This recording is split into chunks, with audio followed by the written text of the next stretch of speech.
morning 8th class. So this is our third video of chapter number 6, that is combustion and flame, जिसमें हम combustion और flame के बारे में पढ़ रहे थे. हमने fire extinguisher was our last topic जिसके बारे में हम डिस्कस कर रहे थे. एक फायर एक्सटिंग्विशर होता है जिसमें कार्बन डाइऑक्साइड होती है, जो हम पढ़ चुके हैं. कहाँ उसका यूज़ होता है, किस टाइप की प्रीमिसेस या बिल्डिंग या बिजनेस में उसका इस्तेमाल किया जा सकता है, कहाँ पर हमें यूज़ नहीं करना चाहिए. ठीक है, अब हम पढ़ेंगे ड्राई पाउडर एक्सटिंग्विशर, यानी जिसमें ड्राई पाउडर होता है. ठीक है, क्या होता है dry powder. Standard dry powder extinguisher are also called ABC extinguisher. इसको ABC एक्सटिंग्विशर भी कहते हैं. क्यों? क्योंकि ये क्या टैकल करता है, A, B और C क्लास की फायर जो है उसको टैकल करता है. However they are not recommended for use in enclosed spaces, यानी वो स्पेसेस जो बंद होती है वहाँ पर इसको रेकमेंड नहीं किया जाता कि वहाँ पर इनको इस्तेमाल नहीं करना चाहिए. This is because the powder can be easily inhaled. क्यों? क्योंकि वो जो पाउडर होता है, जो पाउडर फॉर्म में होता है, वो आसानी से आप सांसों के साथ अपने शरीर के अंदर ले जा सकते हैं, वो आराम से आपके बॉडी के अंदर पहुंच सकता है. तो इसीलिए ऐसी जगह पर ये वाला फायर एक्सटिंग्विशर इस्तेमाल नहीं करना चाहिए. Also the residue of is very difficult to clean up after, यानी जब आप फायर एक्सटिंग्विशर यूज़ करोगे तो उसका जो लेफ़्ट ओवर बच जाएगा, जो उसमें से निकलेगा, तो वो उसको क्लीन करना बहुत ज़्यादा आपके लिए डिफ़िकल्ट हो जाएगा. ABC powder extinguisher can also be used on some electrical fire. कुछ इलेक्ट्रिकल फायर्स जो होती हैं उसके ऊपर भी इस्तेमाल किया जा सकता है. Specialised dry powder extinguisher are use for flammable metal, और फ्लेमेबल मेटल के लिए, यानी ऐसे मेटल जिसमें आग लग सकती है, उसके लिए हम इस्तेमाल करते हैं. लेबल का कलर क्या होता है? ब्लू. यहाँ पर कौन सा होता था? ब्लैक. लेबल मतलब जो इसके ऊपर ये लगा हुआ है पाउडर. ठीक है, कहाँ पर यूज़ हो सकता है? ऑर्गेनिक मटेरियल में, जैसे पेपर ऑर्गेनिक मटेरियल जो इन्वायरमेंट के लिए फ्रेंडली होते हैं. ठीक है, जैसे पेपर हो गया, कार्डबोर्ड हो गया, फैब्रिक हो गया, टेक्सटाइल हो गया, वुड और कोल हो गया. यहाँ पर इस पर हम इस्तेमाल नहीं करते थे. प्लस जो फ्लेमेबल लिक्विड्स होते हैं जैसे पेंट और पेट्रोल, इस पर भी आप इस्तेमाल कर सकते हो. फ्लेमेबल गैसेस जैसे होती है पेट्रोलियम गैस या एस्टेलिन, इस पर भी एक्टाइलिन, सॉरी. ठीक है, इस पर भी आप इस्तेमाल कर सकते हो. Fire involve electrical equipment up to 1000 watt. अगर 1000 वॉट से कम जो है फायर इलेक्ट्रिकल इक्विपमेंट है तो उसके ऊपर आप इस्तेमाल कर सकते हो. Specialise dry powder extinguisher are only use on flammable metal such as titanium and magnesium, यानी मैग्नीशियम और टिटानियम जैसे जो मेटल होते हैं फ्लेमेबल, उसके ऊपर आप इनको इस्तेमाल कर सकते हैं. कहाँ इस्तेमाल नहीं करना?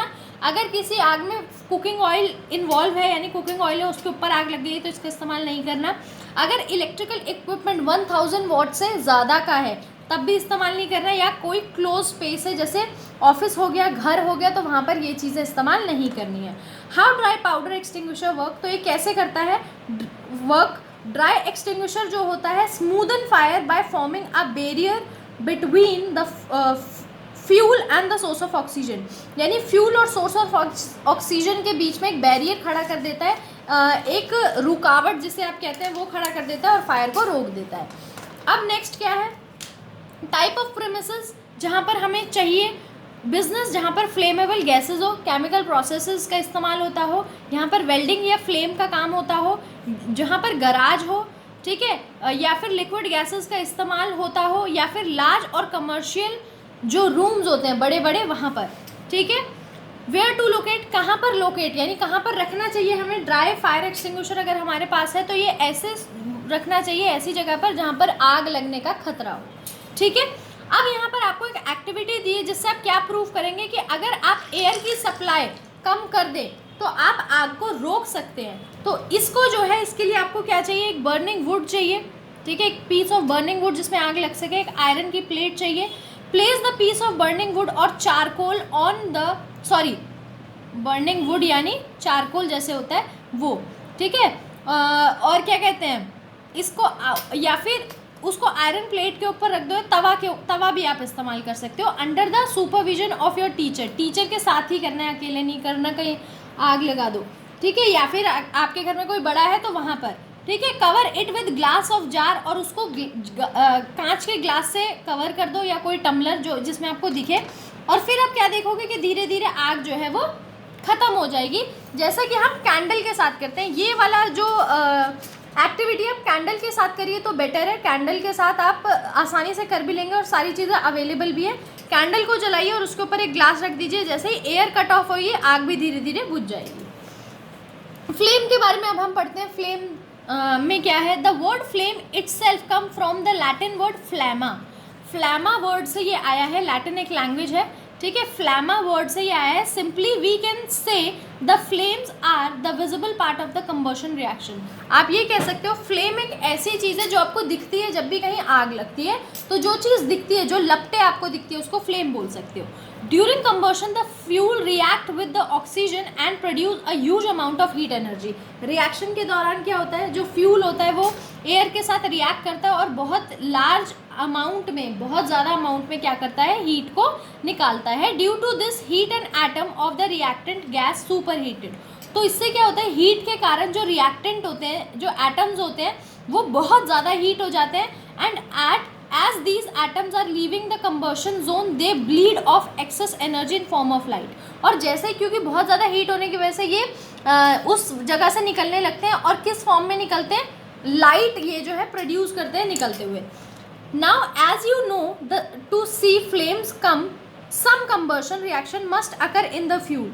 जैसा कि आपने देखा कि फ्लेम्स जो हैं वो जब आप फ्यूल के साथ रिएक्शन करोगे तब होगा जब ऑक्सीजन वहाँ पर प्रेजेंट होगा। Fuel is any substance that is burn as a source of heat and source of powder. और फ्यूल क्या है, कोई भी ऐसी चीज़ जो आसानी से, जिसमें आसानी से आग लग जाए, ठीक है, ये कोई भी ऐसा पाउडर जिसमें आसानी से आग लग जाए। कुछ एग्जाम्पल क्या है, जैसे कोल है, पेट्रोल है, या नेचुरल गैस है, ठीक है। द वैक्स ऑफ कैंडल जैसे है, वो भी एक फ्यूल है एक्चुअली। और क्या है, आइडियल फ्यूल जो है is one that is inexpensive is easily available with the high calorific value, ठीक है, जो आसानी से मिल जाता है, ठीक है। तो वैक्स जो है वो ऐसा फ्यूल है। Understand the flame of a candle. अब कैंडल के जो फ्लेम है उसको हम समझेंगे यहाँ पर। Let us now understand the structure of flame with the context of the flame of candle. यानी फ्लेम ऑफ कैंडल को हमने फ्लेम को समझने के लिए इस्तेमाल किया है।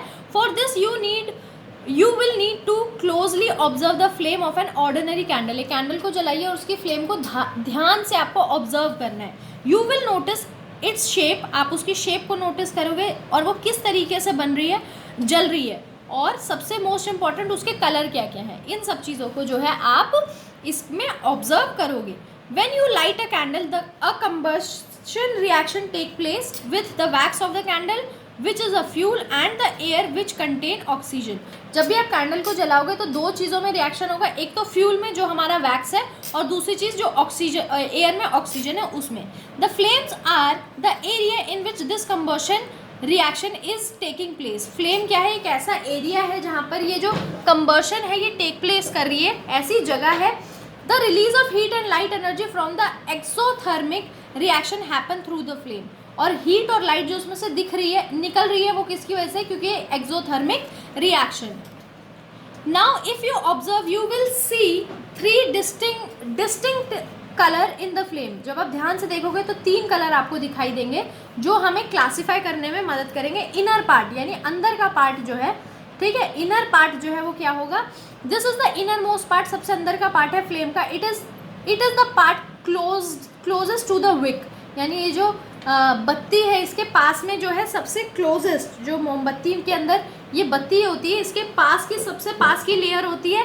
You might assume that this is the hottest part of the flame. और ये भी अज्यूम कर सकते हो कि ये सबसे गर्म पार्ट जो है फ्लेम का होता है। और however it is least hot, this is the black part of the flame that contain unburned particle or the carbon from the wick, that is unburned fuel। और जो ब्लैक पार्ट होता है वो क्या है, अनबर्न फ्यूल है, यानी जो आपको दिखता है ना ब्लैक पार्ट, धुआं सा जो उठता है।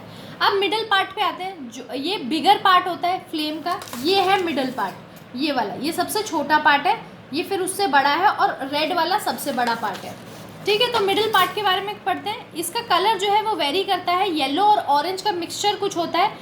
This is the luminous flame, और ल्यूमिनस फ्लेम है ये, यानी जिसमें से लाइट निकलती है, ल्यूमिनस मतलब जिसमें से लाइट निकलती है। This part is also not extremely hot, सबसे ज़्यादा गर्म नहीं होता। This is because this part get limited supply of oxygen, क्यों? क्योंकि इसके पास लिमिटेड ऑक्सीजन की सप्लाई होती है, तो बहुत ज़्यादा गर्म नहीं होता। सो इनकम्प्लीट कंबर्शन, जब लिमिटेड सप्लाई होती है तो क्या होता है? इनकम्प्लीट कंबर्शन होता है। तो यहाँ पर इनकम्प्लीट कंबर्शन ही टेक प्लेस करता है, which is by it burn orange and is luminous, इसीलिए ये ऑरेंज कलर का होता है और ल्यूमिनस यानी लाइट प्रोड्यूस करता है। अब आउटर लेयर पे आते हैं। Now this is the hottest part of the flame, ये सबसे गर्म पार्ट होता है। This part has unlimited supply, क्योंकि सबसे ज़्यादा बाहर की तरफ है, तो एयर के डायरेक्ट कॉन्टैक्ट में है, ये फिर कम है, फिर ये कम है, ठीक है। और ये जो फ्लेम है ये सबसे हॉटेस्ट पार्ट है, ब्लैक वाली जो, ये भी हॉट है, ठीक है, गर्म रहती है। Hence it is the hottest part। अब ये hottest part है outer layer। This part of the flame burn with blue color, और ये blue color की जलती है। It is non luminous, light produce नहीं करती, ठीक है। यहीं पर ये हमने 3 लेयर के बारे में जो है कैंडल का पढ़ लिया। अब प्रोडक्ट्स ऑफ कंबर्शन, यानी अगर आप किसी चीज़ को बर्न करते हो तो उसके अंदर से क्या क्या चीज़ें निकल सकती हैं उसके बारे में। Some of the fuel hydrogen carbon may not completely burn during combustion and therefore they release into atmosphere along with the product। कभी कभी आपने देखा होगा धुआं उठता है, तो वो इनकम्प्लीट कंबर्शन जब होता है उसके अंदर से जो प्रोडक्ट बच जाता है उसका होता है the product that are form during combustion of fossil fuel are shown in the figure. Zone से प्रोडक्ट जो है निकल सकते हैं वो सब ये है, जैसे carbon monoxide, carbon dioxide, sulphur dioxide, nitrogen dioxide, nitrogen oxide, volatile organic compound या हाइड्रोकार्बन, ठीक है। ये है जो, ये देखो अब ये आपको यहाँ पर क्लासीफाई करके दिए हुए हैं कि किस किस में जब आप बर्न करेंगे तो कौन कौन सा जो आपका प्रोडक्ट है वो निकलेगा। जैसे कार्बन डाइऑक्साइड कब निकलता है? कंबशन ऑफ फॉसिल फ्यूल जब होता है, ठीक है। तो since carbon account for 60 to 90% of the mass of the fuel that we burn, क्यों? क्योंकि जो कार्बन होता है वो 50 से 60%, 60 से 90% जो मास है वो कार्बन का होता है, तो ये कार्बन डाइऑक्साइड प्रोड्यूस करता है। ऐसे ही कार्बन मोनोऑक्साइड होता है, सल्फर डाइऑक्साइड होता है, नाइट्रोजन ऑक्साइड होता है, लेड होता है और पर्टिकुलर मटेरियल होता है। तो ये सारे जो फ्यूल्स हैं ये आप खुद से रीड करेंगे कि कब किसको बर्न करने पे कौन सा प्रोडक्ट जो है वो निकलता है। अब हम पढ़ते हैं एफिशिएंसी ऑफ फ्यूल्स, यानी फ्यूल की क्या एफिशिएंसी होती है। You know that energy can not be created और डिस्ट्रॉय, आपको पता है एनर्जी ना ही क्रिएट की जा सकती है ना ही डिस्ट्रॉय की जा सकती है। All energy can only be transfer, सिर्फ ट्रांसफर करी जा सकती है। Fuel also do not create energy, fuel भी कभी भी एनर्जी क्रिएट करता नहीं है और ट्रांसफर करता है। They only convert the chemical energy of the fuel to kinetic energy, वो क्या करता है जो केमिकल एनर्जी होती है फ्यूल की उसको काइनेटिक एनर्जी में कन्वर्ट कर देता है। किसकी हेल्प से? थर्मल एनर्जी की हेल्प से। The efficiency with which the fuel does this conversion of the energy is known as fuel efficiency, यानी उसी एफिशिएंसी से जिससे वो फ्यूल को कन्वर्ट करता है एनर्जी में, इसी को हम एफिशिएंसी बोलते हैं फ्यूल की।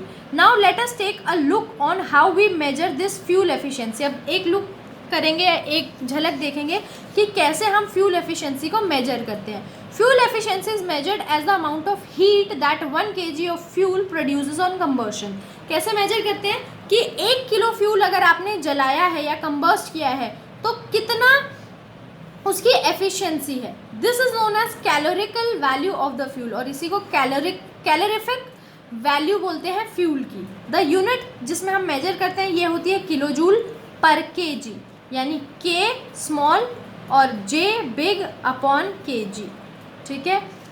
यानी जिस एफिशिएंसी से फ्यूल जब आप बर्न करते हो तो कैसे एनर्जी को कन्वर्ट करता है। यहाँ पर आपको कैलोरिफिक वैल्यू दी हुई है हर एक गैस की। कैरेक्टरिस्टिक ऑफ गुड फ्यूल, अब हम पढ़ेंगे गुड फ्यूल अगर कोई है तो उसके क्या कैरेक्टरिस्टिक है, कैसे पता चलता है हमें गुड फ्यूल है। सबसे पहले उसकी कैलोरिफिक वैल्यू जो है वो बहुत ज़्यादा हाई होगी, उसमें इग्निशन टेम्परेचर प्रॉपर होगा, बहुत ज़्यादा हाई या बहुत ज़्यादा लो नहीं होगा। Cause no pollution to the atmosphere on combustion, जब भी आप उसको जलाओगे तो वो कभी भी पॉल्यूशन नहीं करेगा। कंट्रोलेबल रेट ऑफ कंबशन, एक लिमिटेड कंट्रोल में कंबशन होगा, बहुत ज़्यादा फैलेगा नहीं। Easily available in plenty and cheap at cost, आसानी से मिल जाएगा और बहुत ही सस्ता होगा और आसानी से हैंडल किया जा सकता है और आसानी से ट्रांसपोर्ट यानी एक जगह से दूसरी जगह ले जाया जा सकता है।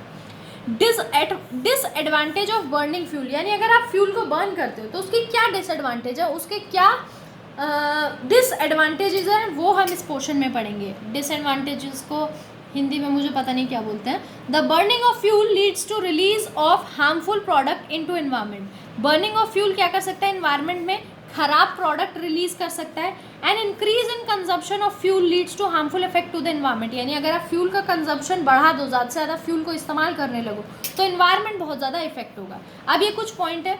कार्बन फ्यूल जैसे वुड हो गया, कोल हो गया, पेट्रोल हो गया, ये अनबर्न कार्बन पार्टिकल को रिलीज करते हैं एनवायरनमेंट के अंदर, और यही पार्टिकल बहुत ज़्यादा डेंजरस पॉल्यूटेंट होते हैं जो पॉल्यूशन क्रिएट करते हैं और हमारे रेस्पिरेटरी डिजीजेस को भी बढ़ाते हैं, जैसे अस्थमा। अस्थमा कब होता है, जब आपको क्लीन एयर ब्रीथ करने को नहीं मिलती। When fuel are incompletely burn, जब फ्यूल इनकम्प्लीट बर्न होता है तो वो क्या रिलीज करता है, कार्बन मोनोऑक्साइड गैस एटमॉस्फेयर के अंदर, और ये गैस बहुत ज़्यादा डेंजरस होती है क्योंकि ये पॉइजनस होती है नेचर में, ठीक है, यानी जहरीली गैस होती है। If we burn coal in close room, अगर आप कोयला जलाओ एक बंद कमरे में, then the person sleeping in the room will be killed by the action of carbon monoxide, और वहाँ पर कोई बंदा अगर सो रहा है तो क्या करेगा, मर जाएगा कार्बन मोनो। कभी आपने देखा है ना कि बंद कमरे में आग लग जाती है और बहुत सारे लोग जितने भी सो रहे होते हैं वो सोते सोते ही मर जाते हैं, क्योंकि उसमें से कार्बन मोनोऑक्साइड निकलता है और वो गैस पॉइजनस होती है, जहरीली होती है। Third point, combustion of fuel also release large amount of carbon dioxide, बहुत ज़्यादा कार्बन डाइऑक्साइड जो है एटमॉस्फेयर में रिलीज करता है, जो कि ग्रीन हाउस गैस है, और किसके लिए रिस्पॉन्सिबल है, ग्लोबल वार्मिंग के लिए। ग्लोबल वार्मिंग क्या है, जब पूरे अर्थ का टेम्परेचर बढ़ता है उसी को हम ग्लोबल वार्मिंग कहते हैं, और इससे इसका क्या डिसएडवांटेज है कि जितने भी हमारे बर्फीले एरिया हैं उसको पिघलाने लग जाता है जब आपके पूरे अर्थ का टेम्परेचर जो है वो इंक्रीज होता है और गर्मी जो है बढ़ जाती है। Burning of coal and diesel release sulphur dioxide, अगर आप कोल और डीजल को बर्न कर रहे हो तो सल्फर डाइऑक्साइड निकालेगा, और ये कोरोसिव होती है, कोरोजन करती है और सफोकेशन फैलाती है नेचर के अंदर, यानी दम घुट जाता है इसमें। Petrol give off oxide of nitrogen, petrol से नाइट्रोजन ऑक्साइड निकलता है और सल्फर ऑक्साइड निकलता है, और nitrogen get dissolve into rain water, और नाइट्रोजन जो है वो रेन वाटर में मिक्स हो जाती है और एसिड बन जाता है, इसी को एसिड रेन भी बोलते हैं, ठीक है। इसीलिए आपको मना किया जाता है कि पहली बारिश में मत नहाओ, वो एसिड वाली रेन होती है, ठीक है। तो ये वाटर जो है आपके लिए, बॉडी के लिए बहुत ही ज़्यादा हार्मफुल होता है।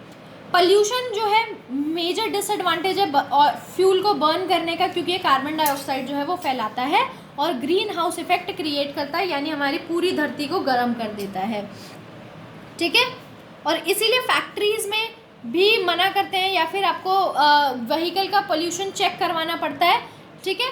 Coal also produce carbon dioxide, कोयला भी कार्बन डाइऑक्साइड रिलीज करता है when burn compare to burning oil और गैस, यानी जब आप एक ऑयल और गैस को बर्न करोगे या एक कोल को बर्न करोगे तो कोयला जो है वो कार्बन डाइऑक्साइड प्रोड्यूस करेगा।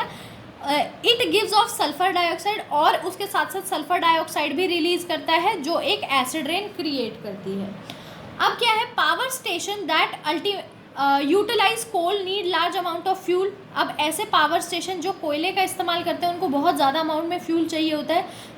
अगर दूसरे शब्द में कहा जाए, they not only need truck loads but train loads of coal और on a regular basis to continue operation and generating electricity, जिसमें कोयले का इस्तेमाल होता है इलेक्ट्रिसिटी जनरेट करने के लिए, तो उन्हें रेगुलरली बहुत ज़्यादा जो है फ्यूल चाहिए होता है, बहुत ज़्यादा कोयला चाहिए होता है, ठीक है, और जिसको वो जलाते रहते हैं और इलेक्ट्रिसिटी प्रोड्यूस करते हैं, जो भी उनका काम है। कभी आपने ट्रेन्स भी देखी होंगी, पहले कोयले से चलती थी, तो उसमें भी कोयले की बहुत ज़्यादा ज़रूरत होती है। This only means that coal fire power plant should not be reserve of coal in the large area need plants location, तो कोयले का अगर कहीं पर इस्तेमाल हो रहा है तो वहाँ पर बहुत ज़्यादा प्लांट्स आसपास लगे होने चाहिए। इसी के साथ जो है बेटा आपका ये चैप्टर यहाँ पर फिनिश होता है।